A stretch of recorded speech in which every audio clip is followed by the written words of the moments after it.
Oke, shalom teman-teman, selamat malam. Shalom juga Shalom, untuk selamat malam Pak RB. yang menonton di live YouTube Oh, ya. malam. Kita malam hari ini akan belajar beberapa ayat yang diklaim oleh orang Muslim sebagai nubuatan yang berkaitan dengan nabi besar mereka. Apakah klaim mereka itu terbukti?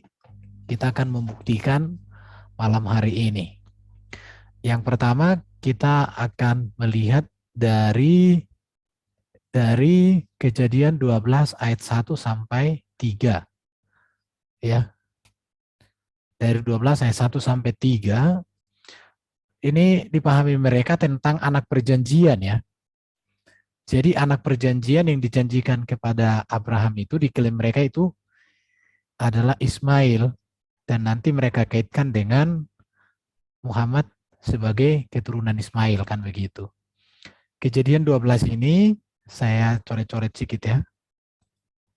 Kejadian 12 ayat 1 sampai 3 ini bunyinya begini, berfirmanlah Tuhan kepada Abraham, pergilah dari negerimu, dari sana saudaramu, dan dari rumah bapamu ini ke negeri yang akan kutunjukkan kepadamu.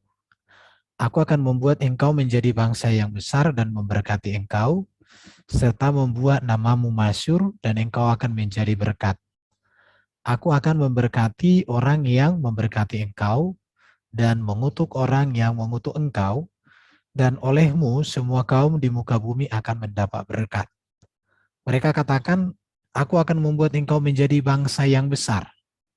Ya, jadi bangsa yang besar dimaksud di sini adalah dari klaim sebagian orang seberang, itu diklaim mereka sebagai Ismail. Baru dikatakan membuat nama masyhur di situ ya. Karena memang mereka klaim bangsa Arab itu kan bangsa Ismail katanya. Dan itu bangsa yang besar. Maka kita melihat di sini bahwa ada satu kekeliruan yang dibanggakan oleh para polemikus atau ustadz-ustadz, khususnya mereka yang mantan Kristen, dalam memahami janji Allah kepada Abraham, di mana mereka itu mengklaim bahwa anak yang perjanjian yang dijanjikan Allah kepada Abraham itu adalah Ismail, bukan Ishak. Karena memang kan ada dua anak Abraham yang sering kali diklaim. Kalau orang Kristen mengatakan anak perjanjian Ishak, tetapi mereka mengklaim anak Ismail. Manakah yang, bagaimana kita menjelaskan ini secara tuntas kepada saudara-saudara kita yang suka berpolemik itu? Benarkah Ismail itu anak perjanjian? Benarkah Ishak itu anak perjanjian? Ini yang akan kita bedah dalam sisi kita malam hari ini. Nanti kalau sempat kita coba masuk ke ayat yang berikut ya. Kita melihat dulu di sini Kejadian 12 ini ayat 1 sampai 3, Abraham dipanggil Allah dan diberikan janji kepadanya. Janjinya kalau kita bedah kata itu menjadi 5 kalimat ya.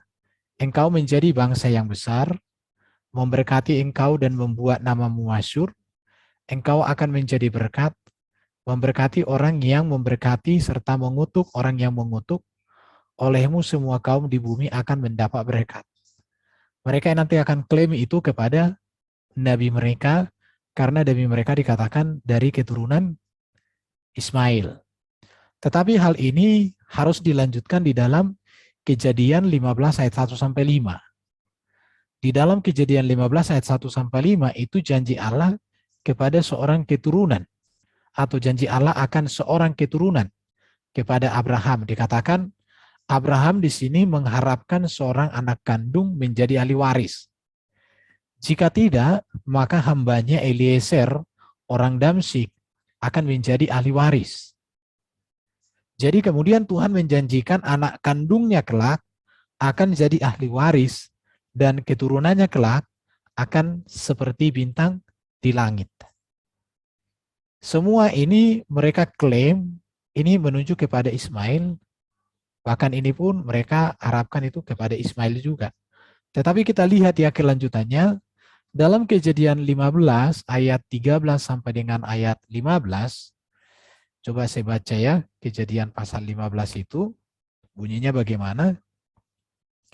Di dalam ayat ini dikatakan bahwa keturunan Abraham akan menjadi orang asing dalam satu negeri yang bukan kepunyaan mereka, dan bahwa mereka akan diperbudak dan dianiaya 400 tahun lamanya.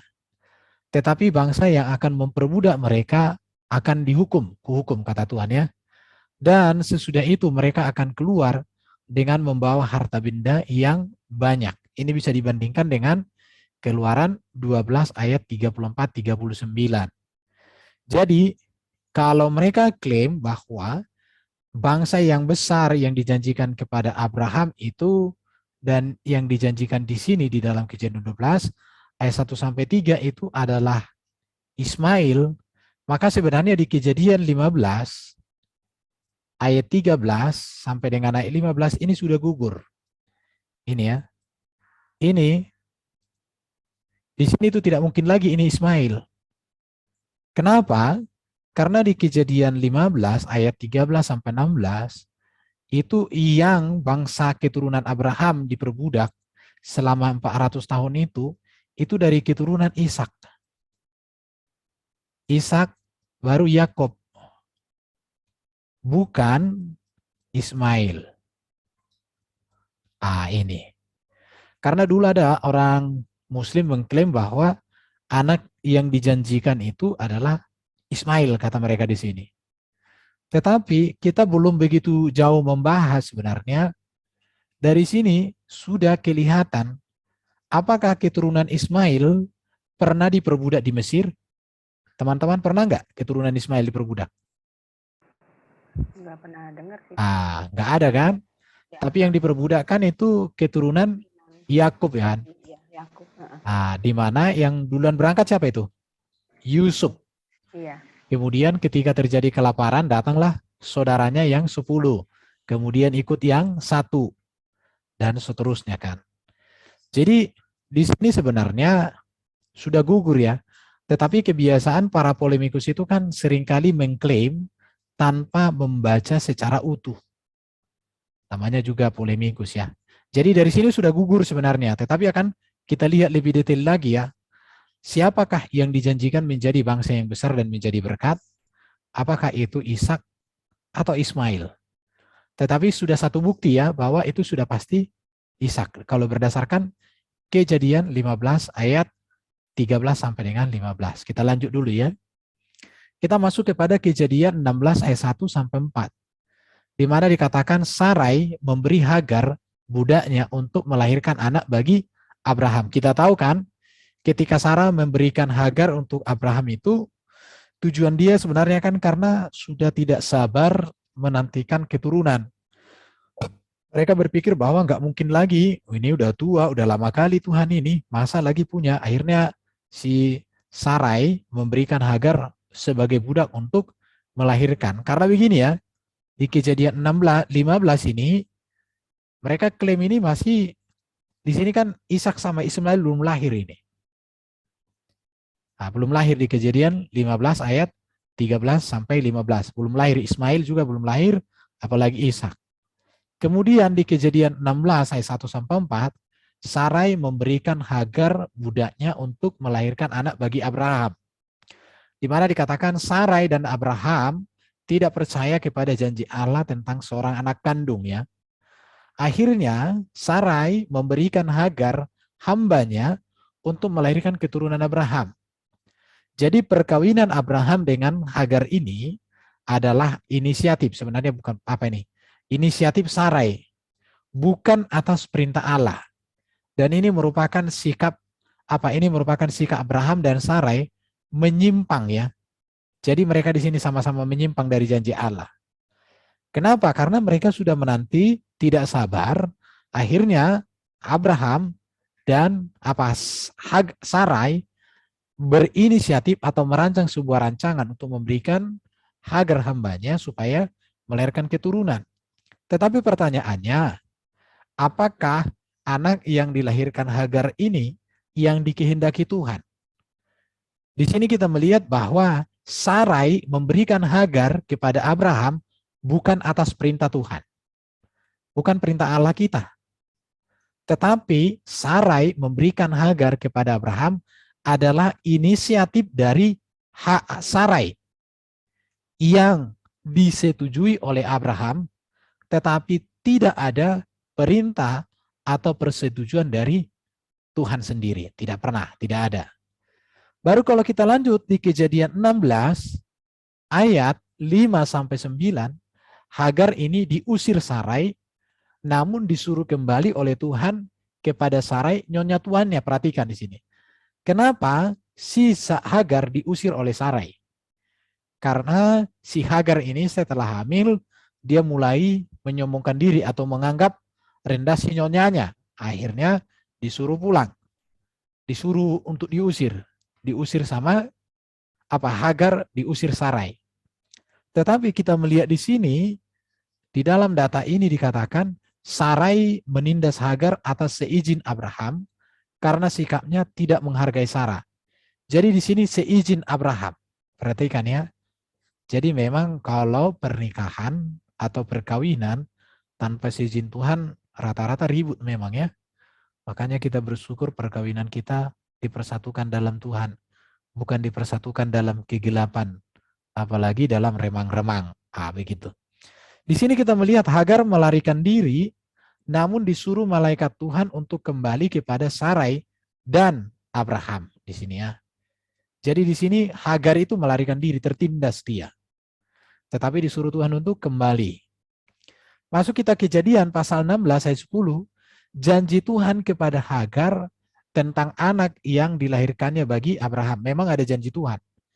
Janji Tuhan kepada Ismail itu memang bagus. Dikatakan anak yang dilahirkan Hagar kelak akan diberi nama Ismail. Di sini ya. Allah menubuatkan tentang Ismail. Dikatakan lakunya seperti keledai liar, tangannya akan melawan tiap orang, ya, dan sebaliknya di tempatnya ia akan menentang semua saudaranya. Kalau kita melihat ya karakter Ismail ini sebenarnya ini nggak bisa bergaul dengan orang ini. Jadi pertanyaannya, kalau kita mau bandingkan janji Tuhan atau nubuatan tentang Ismail di Kejadian 16 ayat 10 ini, maka ini sebenarnya sudah bertentangan dengan Kejadian 12. Kenapa? Di Kejadian 12 dikatakan, aku akan membuat engkau menjadi bangsa yang besar dan memberkati engkau serta membuat namamu masyhur dan engkau akan menjadi berkat. Aku akan memberkati orang yang memberkati dan mengutuk orang yang mengutuk, dan olehmu semua kaum di muka bumi akan mendapat berkat. Ini janji Tuhan kepada Abraham yang diklaim mereka tadi itu menuju kepada Ismail, itu sebenarnya di dalam Kejadian 16 ini sudah bertentangan ya. Kenapa? Karena di sini dikatakan lakunya seperti keledai liar. Tangannya melawan tiap-tiap orang. Sementara Kejadian 12 tadi dikatakan bahwa harus menjadi berkat untuk bangsa-bangsa. Tapi di sini justru melawan tiap-tiap orang. Dan sebaliknya, tiap-tiap orang melawan dia. Bahkan dia menentang semua saudaranya. Jadi ini bertentangan dengan Kejadian 12 ayat 1-3 yang diklaim. Dulu ini pernah saya nonton videonya namanya Sugi Kristologi.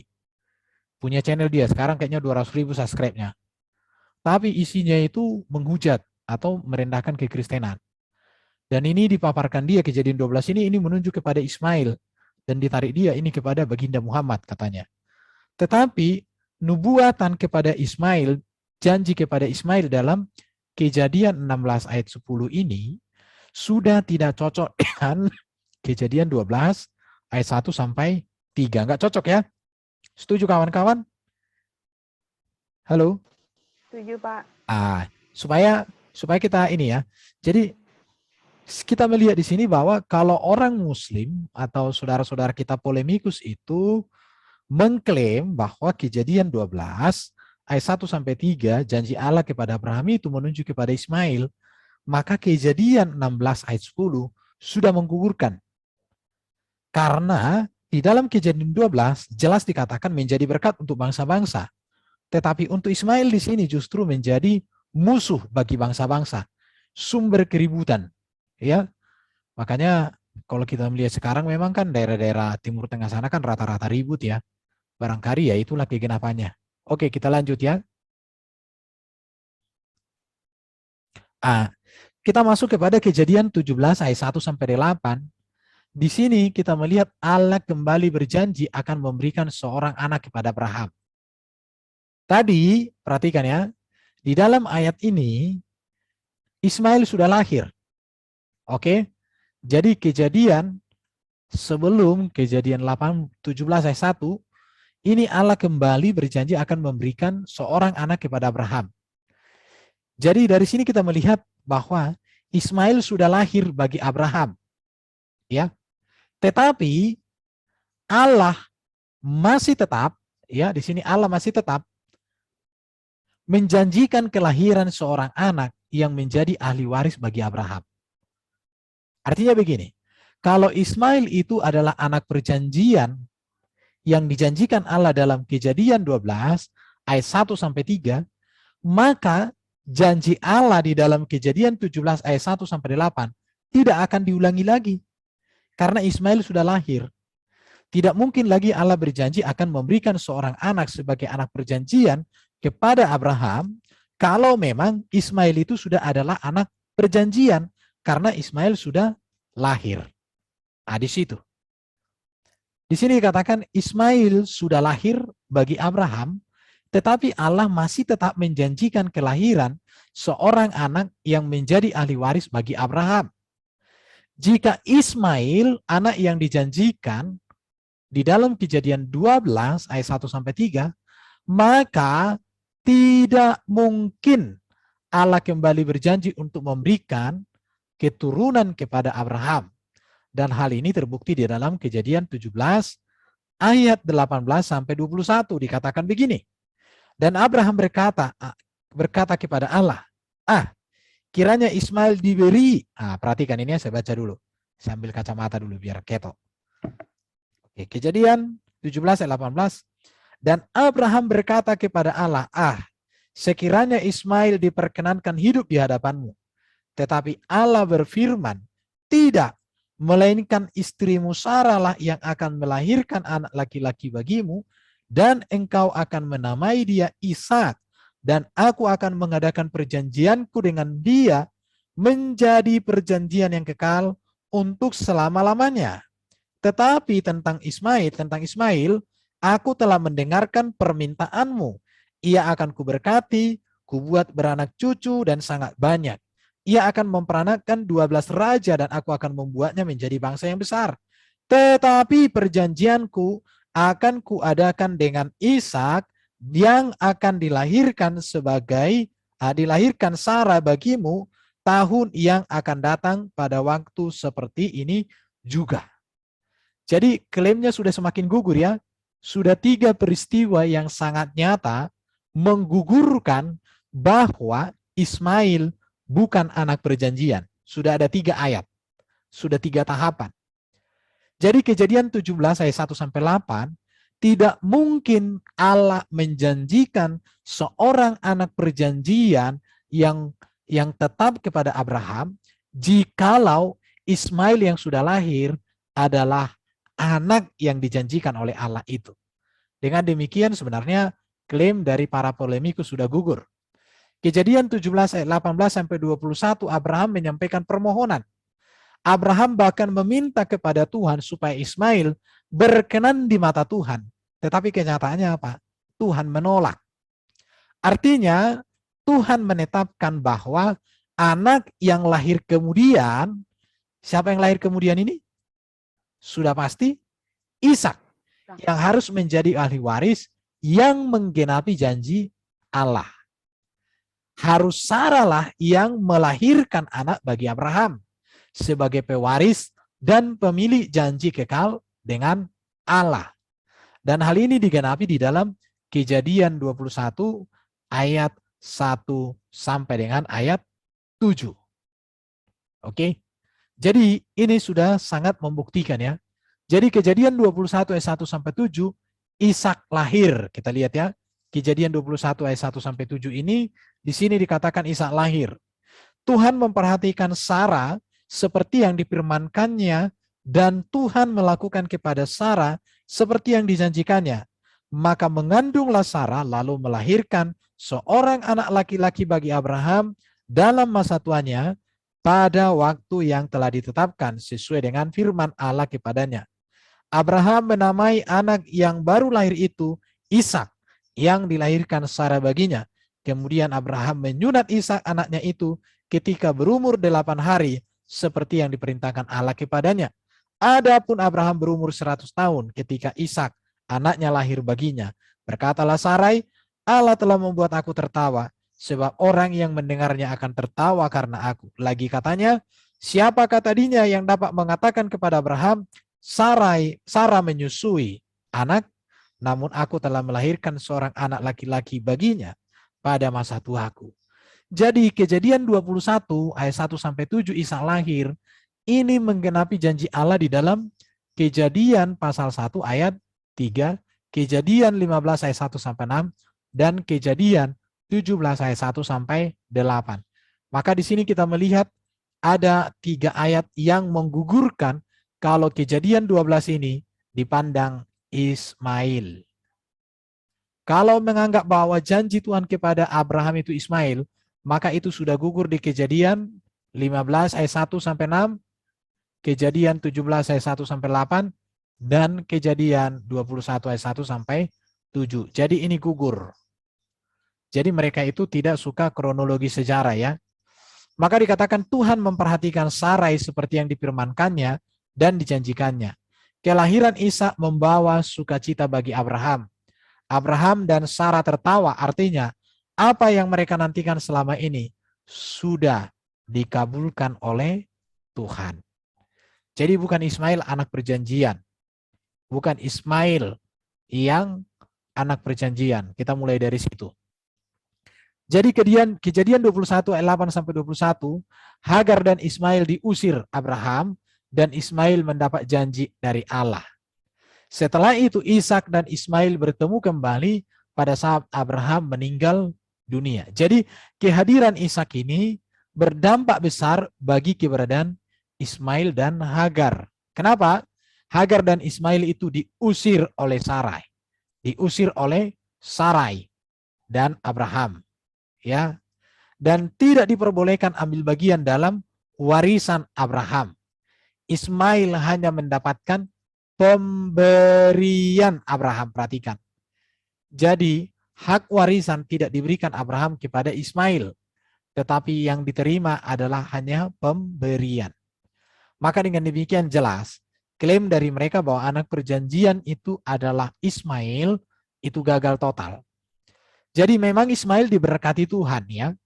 Jadi Ismail itu juga diberkati Tuhan, tetapi bukan berkat perjanjian. Ya. Tetapi mereka Ismail itu diberkati bukan sebagai anak perjanjian atau pewaris janji ya. Jadi bukan anak perjanjian atau bukan yang menjadi pewaris perjanjian Abraham dengan Tuhan. Sebab perjanjian atau yang menjadi pewaris perjanjian Abraham dengan Tuhan sesuai dengan ketetapan Tuhan itu diberikan kepada Ishak ayat 21 ya. Jadi berkat Tuhan untuk Ismail menjadi bangsa yang besar, tetapi tidak menjadi pewaris janji Allah. Ismail dan keturunannya memang menerima berkat dari keturunan, perhatikan ya, dari keturunan yang dijanjikan Allah kepada Abraham, yaitu Ishak. Jadi anak perjanjian yang Allah janjikan kepada Abraham yang menjadi ahli waris itu adalah Ishak, bukan Ismail. Tetapi memang Ismail diberkati oleh Tuhan.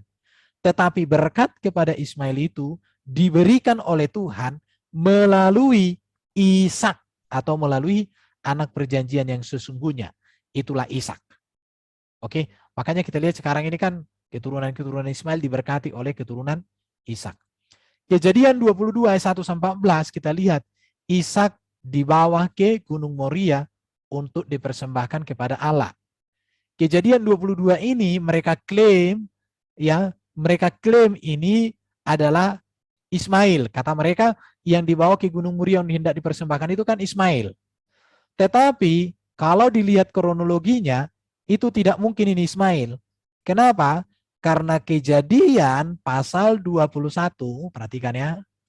Karena Kejadian pasal 21, di sini Ismail itu ya, Ismail ini di Kejadian ini sudah diusir, dan pertemuan antara Ishak dengan Ismail itu ada di Kejadian ini ketika Abraham meninggal.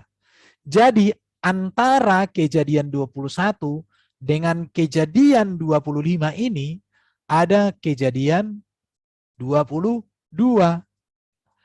Jadi di sini Ismail Kejadian 21, Ismail diusir, baru datang lagi di Kejadian 25. Berarti antara 22, 23, 24, Kejadian pasal 22, 23, 24, Ismail sudah terusir, tidak ada lagi.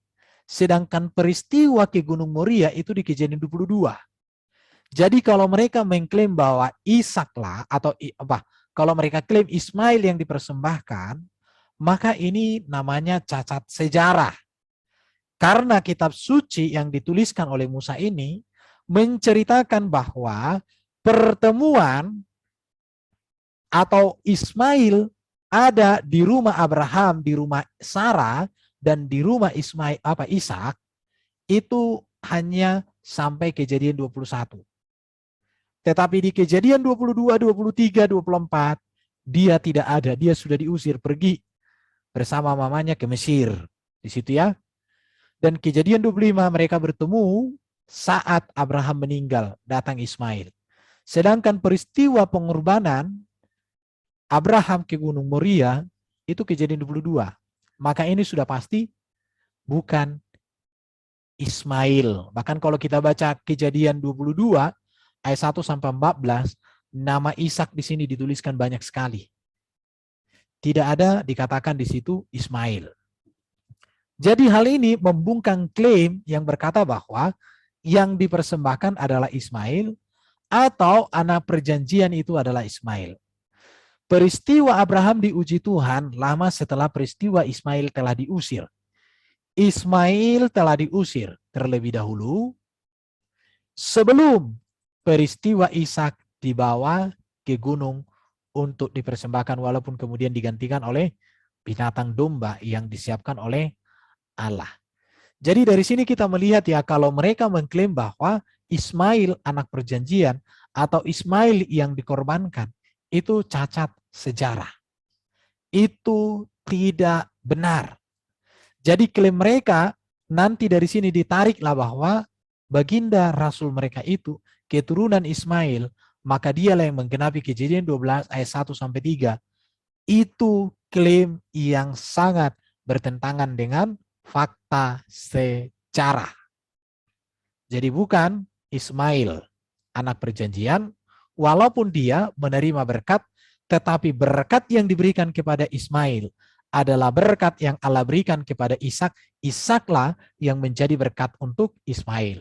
Makanya kalau mereka mengklaim mereka keturunan Ismail atau percaya kepada keturunan Ismail, jangan macam-macam dengan keturunan Ishak. Karena dari keturunan Ishaklah berkat itu Allah curahkan kepada Ismail dan keturunannya. Oke, saya pikir sudah selesai hari ini. Oh, masih ada. Kita masuk Kejadian 22 ayat 15 sampai 19 dikatakan janji Allah dalam Kejadian 12 ayat 1 sampai 3 itu diulang dan ditegaskan kembali. Perhatikan ya. Kejadian 22 ini yang tadi di Kejadian 12 itu ditegaskan. Ya. Itu ditegaskan di sini. Oke, kita lihat. Aku bersumpah demi diriku sendiri. Demikianlah firman Tuhan. Karena engkau telah berbuat demikian, dan engkau tidak segan untuk menyerahkan anakmu yang tunggal. Mereka katakan anaknya yang tunggal itu Ismail, diklaim mereka. Tetapi di sini berdasarkan kronologi sejarah, itu sudah pasti Ishak. Kepadaku, maka aku akan memberkati engkau berlimpah-limpah dan membuat keturunanmu sangat banyak seperti bintang di langit, seperti pasir di tepi laut, dan keturunanmu itu akan menduduki kota-kota musuh. Oleh keturunanmu lah semua bangsa di bumi akan mendapat berkat, karena engkau mendengarkan firman-Ku. Jelas? Jadi Kejadian 12, perhatikan ya, Kejadian 12, janji Allah kepada Abraham itu ditegaskan di Kejadian 22 ayat 15 sampai 19. Dan ini tidak ada kaitan dengan Ismail. Oke, tidak ada kaitan dengan Ismail. Jadi kita sudah membuktikan bahwa klaim dari saudara kita Muslim bahwa anak yang dijanjikan itu adalah Ismail, anak yang hendak dipersembahkan Abraham itu Ismail, semuanya gugur melalui data-data Alkitab yang kita tinjau secara historis. Makanya kalau di mereka kan tidak ada kitab ini atau cerita ini dituliskan secara historis. Dan yang lucunya lagi mereka tidak mau belajar. Oke, saya pikir sampai di sini dulu sesi kita untuk satu topik ini. Minggu depan kita akan masuk ke topik berikutnya tentang kaitan atau klaim-klaim mereka yang salah terhadap kitab suci. Oke, terima kasih, Tuhan memberkati. Ada pertanyaan? Oke, ada pertanyaan? Karena kan selama ini mereka klaim kan anak perjanjian itu kan siapa? Si Ismail kan? Pak, Iya. Shalom. Iya, iya. Pak, kalau memang mereka keturunan dari Ismail berarti dari Mesir dong Pak, bukan dari Arab. Ya itu dia. Karena setahu saya kan si Hagar itu kan orang Mesir. Dan Iya, ketika betul. diusir kan pergi ke Mesir. Iya. Nah, itu dia menjadi masalah. Itu pernah ditanya ya orang malu ya. Iya. Kan nggak ada sambung menyambung menjadi satu kan ya Pak ya. Aduh, kasihan. Ya itulah mereka. Aduh. Mungkin, iya. Shalom. Shalom. Ya, mungkin kalau di dalam Alkitab ya, mungkin bapaknya apa namanya? Bapaknya ini kan Terah ya, bapaknya Abraham ya Pak. Terah namanya ya Pak. Iya. Kalau mohon maaf kalau di mereka mungkin bapaknya lain Terah kan, bukan Terah. Nah itu kan kalau menurut saya sih udah jauh ya Pak ya. Ya jauh. Kitab ya itu aja sih. Terlebih lagi penjelasan yang sudah Bapak paparkan tadi itu lebih menguatkan lagi bahwasanya itu sudah memang pembuktian Alkitab lah yang luar biasa menurut saya. Iya, Jadi iya, gitu iya. aja sih Pak. Iya. Iya luar biasa. Terima kasih Pak penjelasannya udah TOPBGT Pak. Iya. TOPBGT. Oke. Terima kasih Pak. Maaf lama nggak masuk nih Pak mulu. Jadi ini ada beberapa materi saya. Dalam beberapa minggu ini kita akan bahas klaim-klaim mereka yang keliru terhadap Alkitab yang mereka kaitkan dengan Muhammad ya. Nanti kita masuk ke Ulangan 18, berikutnya kita akan bahas Kidung Agung, baru kan kita bahas juga Yesaya, kita akan bahas Mazmur juga, kita bahas Yohanes, ada di Injil Yohanes itu 2 ayat yang mereka klaim, kita akan bahas itu nanti satu-satu. Ya, kita akan Musa bukti. juga ya Pak ya? Ya. Musa kan mereka juga klaim. Iya ada, itu kita akan bahas itu di minggu depan ya. Kita akan bahas minggu depan itu Ulangan 18. Ya. Ulangan 18. Iya, kita akan bahas nanti kalimat demi kalimat ya. Iya Pak. Oke. Jadi, boleh Pak. Oke. Pak Eon, ada mau ditanya Pak dari materi malam hari ini? Jadi fokus kita mungkin dalam 1 bulan ini, kita akan bahas itu klaim-klaim mereka tentang nubuat Muhammad di dalam Alkitab. Cuma nggak usah langsung kita bahas semua ya, nanti langsung penuh. Satu-satu aja. Iya, saya tanya itu aja Pak. Apa sih ada pertanyaan, tapi nggak ada hubungan sama mereka sih sebenarnya sama RT6. Di Kejadian 15 itu tentang perjanjian waktu masih nama Abram ya dengan Allah itu dalam penglihatan. Nah, itu kan di ayat 9 itu kan istilahnya Tuhan itu kan memerintahkan Abram untuk mengambil korban ya, untuk memotong daging ayat 10. Kemudian yang jadi pertanyaan saya begini Pak, ayat 12 itu Abram tertidur. Nah, apakah perjanjian yang dilakukan Abram dengan Allah itu dilakukan dari 2 pihak ataukah 1 pihak saja Pak? Di karena kejadian Abram berapa? tertidur itu. Kejadian berapa Pak? Kejadian 15 ayat 12 Pak. Kejadian. Mulai dari kejadian 15 ayat dari mulai 9 sampai 16 ya. Itu kan peristiwa perjanjiannya itu. Oh, itu ayat 9 yang saya baca ya. Firman Iya. Tuhan kepadanya, ambillah bagiku seekor lembu betul. betina berumur 3 tahun. Seekor kambing betina berumur 3 tahun, seekor Betul. domba jantan berumur 3 tahun, seekor burung tekukur dan seekor anak burung merpati. Diambilnya lah semuanya itu bagi Tuhan, dipotong 2. Lalu diletakkan bagian-bagian itu yang satu di samping yang lain, tetapi burung-burung itu tidak dipotong 2. Ketika burung-burung buas hinggap pada daging binatang-binatang itu, maka Abraham mengusirnya. Menjelang matahari terbenam, tertidurlah Abraham dengan nyenyak. Lalu turunlah meliputinya gelap gulita yang mengerikan.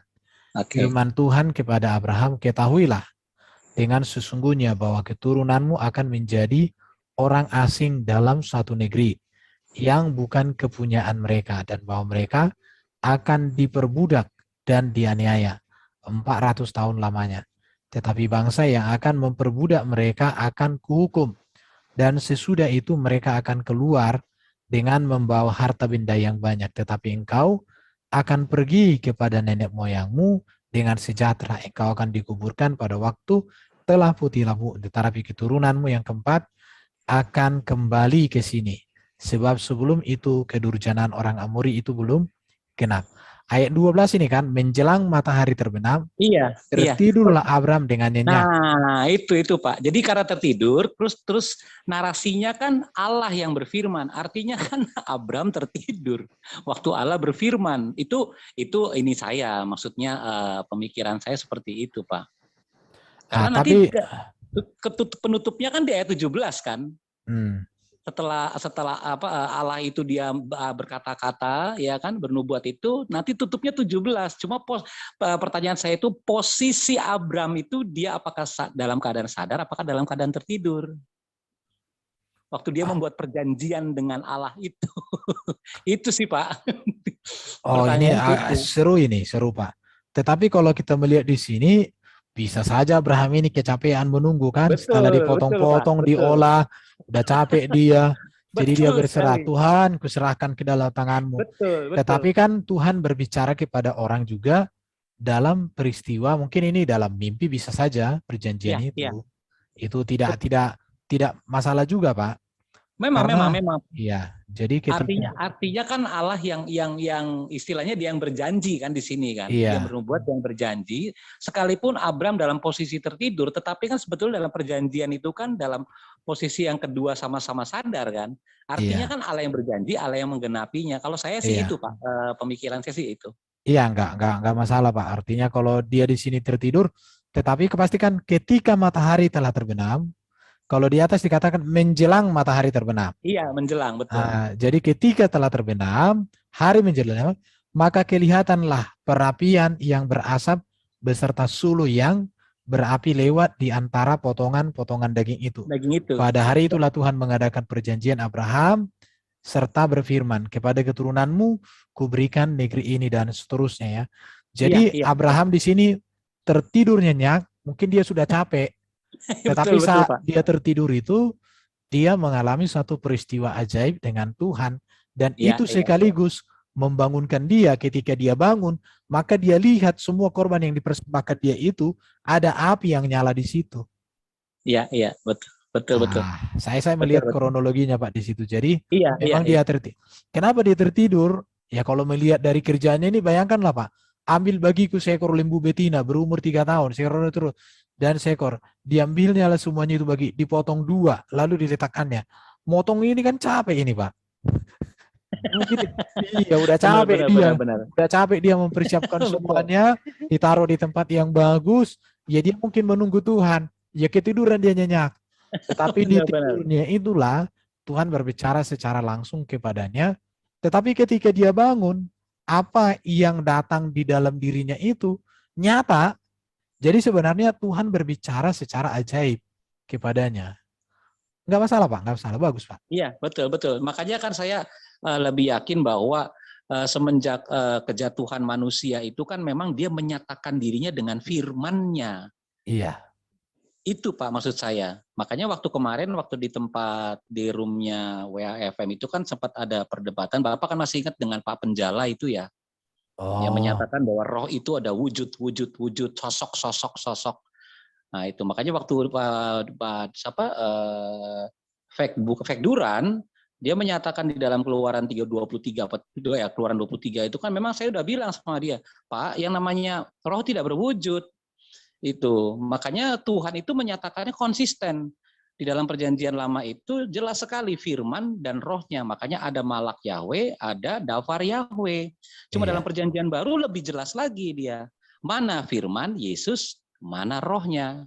Itu maksudnya, jadi nggak bisa terpisahkan. iya, Itu maksud saya tuh itu. Nah itu yang kadang-kadang ada banyak orang kalau memang belajar secara manual ya dalam artian sendiri bukan arti salah, tapi paling tidak itu kan harus ada pendamping untuk sparring gitu loh Pak. iya. Harus Teman-teman ada. yang untuk mempelajari untuk mempelajari Oke. Alkitab itu. Karena kalau tanpa ada sparring itu kan ya sulit nantinya karena sama-sama kita mengimani bahwa Yesus Kristus adalah Tuhan kita, tetapi ada roh yang bisa menyatukan kita. Kalau kita sendirian ya sama aja nabi. Kalau nabi jalan karena saya belajar juga Pak yang mengenai 5 jawatan itu. Kalau nabi dia jalan Jadi, sendirian, dia bernubuat jadi liar. Makanya harus iya, didampingi dengan pengajar atau enggak penginjil. iya. Jangan nabi Jadi, jalan sendirian gitu loh Pak. jadi ini Pak, kalau kita kaitkan, memang Tuhan berbicara dalam mimpi ya. Iya, Tetapi iya. setiap Tuhan berbicara dalam mimpi itu selalu nyata dan real. Beda dengan di air Betul, tenang, betul. satu peristiwa terjadi dalam mimpi ketika di cross check, nggak terkenyataan. Ah, Nggak nyambung. contoh ya, katanya naik ke langit Betul. dari satu Masjid Al-Aqsa. Tapi pada kenyataannya Masjid Al-Aqsa dibangun setelah dia meninggal, kan lucu. Ah, Klaim ya Pak ya. ya klaimnya itu nggak tepat, nggak historis. Betul. Jadi mimpinya kelewatan namanya itu, bukan mimpi Betul. benaran. Iya. Contoh Nah, ya, ini Tuhan berbicara kepada mimpi kan terjadi juga ketika siapa itu? Ya, Daniel kan ada yang mengartikan mimpi itu kan.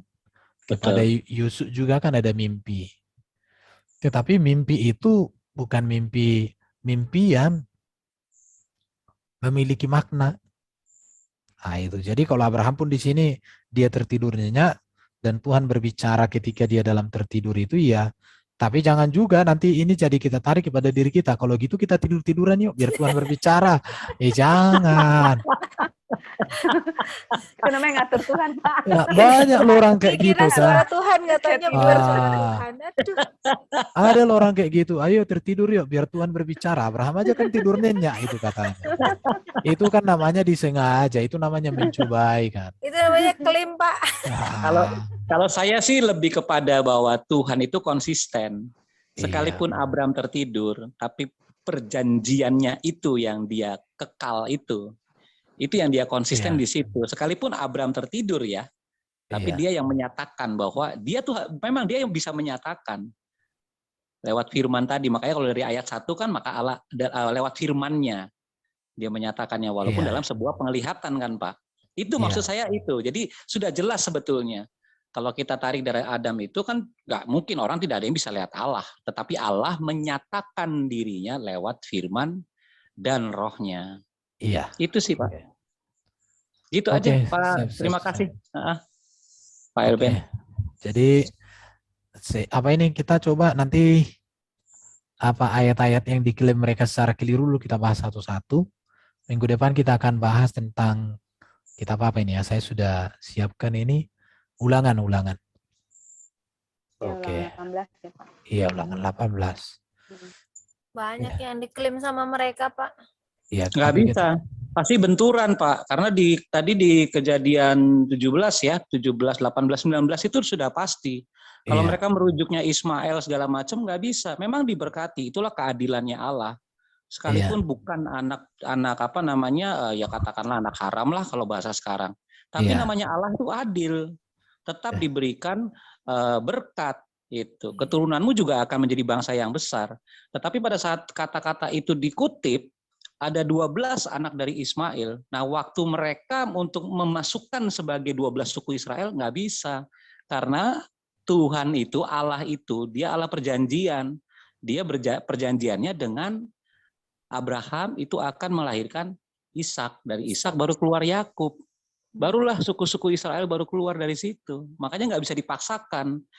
Jadi ada sempat saya dengar perdebatan juga, walaupun mereka mengutip Kejadian 17 mengenai Ishak dengan Ismail. Nah, inilah hebatnya firman Tuhan, hebatnya Alkitab itu. Iya, iya. Karena mereka nggak bisa detail, makanya mereka mau tidak mau harus mengambil cerita dari Alkitab. Cuma karena mereka sudah kehilangan, nggak pernah lihat wujud Alkitab, wujudnya Taurat seperti apa.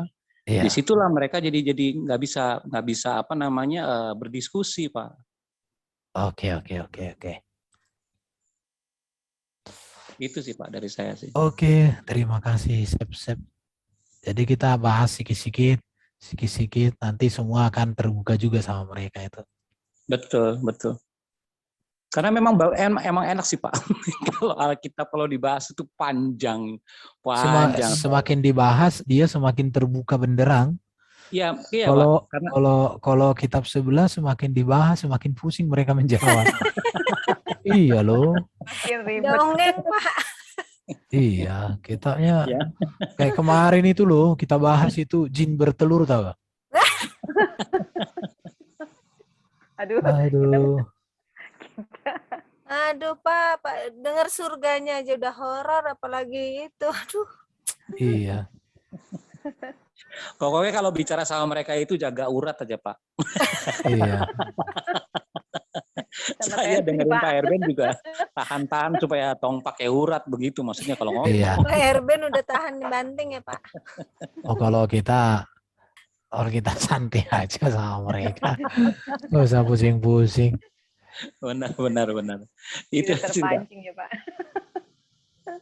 Tapi kadang Oke. marah juga kita dah. Iya, Pak Erben pernah saya dengar Pak Erben marah sama si itu Fandi ya. Oh, Pandi itu mulut pantat ayam, tapi sekarang udah jarang lagi muncul dia ya. Iya, udah jarang dia muncul sekarang itu. Oke lah. Mana tuh Pak? Gak tahu dari mana dia. Dari mana? Gue Hira. Bisa jadi. Betapa dulu. Oke, kita gimana? Kita akhiri sampai di sini. Siap. Minggu depan Boleh. kita bahas ya. Boleh. Iya. Jadi kita buat berseri aja. Betul Pak. Oke. Makasih Pak Erben. Oke, yang menutup Pak Eon lah Pak. Nutup doanya. Tindak Pak. Tindak. Oke, yuk. Ayo mari teman-teman kita tutup yuk. Bapak di dalam surga, Bapak yang baik, Bapak yang kami kenal dalam nama anak-Mu Tuhan kita Yesus Kristus. Terima kasih hari ini kembali firman Tuhan dilepaskan bagi kami. Kami semua percaya Tuhan, kami semua mengimani bahwa Engkaulah Allah yang kudus, Allah yang benar-benar mencintai umat-Nya. Sehingga kami meresponinya dengan iman kami. Kami buka hati kami. Agar Roh Kudus membenahi setiap orang-orang yang tidak percaya. Orang-orang yang meragukan akan kebenaran firman Tuhan. Amin. Kami percaya Tuhan. Karena kasih karunia Tuhan berikan bagi mereka semua. Tetapi buat mereka yang ingin mengalaminya. Jika mereka ingin mengalami apa yang sudah Tuhan berikan buat mereka, umat manusia. Sekiranya mereka boleh menghormati dan menghargainya.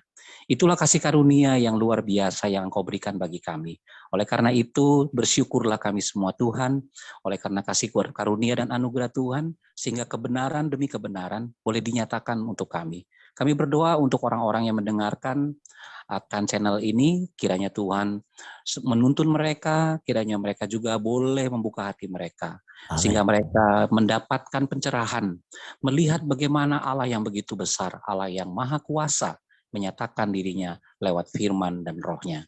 Ini kami semua ya Tuhan, Amin. kami bersyukur. Terima kasih ya Tuhan Yesus untuk hamba-Mu, Pak Erben yang telah memberikan pencerahan kepada kami semua, menerangkan arti daripada firman Tuhan. Kiranya Tuhan memberkati akan kehidupannya, berkati keluarganya, urapi dengan roh-Mu ya Tuhan, sehingga di dalam perjalanannya semua orang boleh percaya lewat perkataan dan lewat hatinya. Karena kami percaya Tuhan Yesus, karena kami semua adalah anak-anak Allah. Kami hidup di dalam roh-Mu yang kudus. Inilah doa kami Tuhan, kami alaskan dalam nama Yesus Kristus, Juru Selamat kami yang hidup. Haleluya. Amin.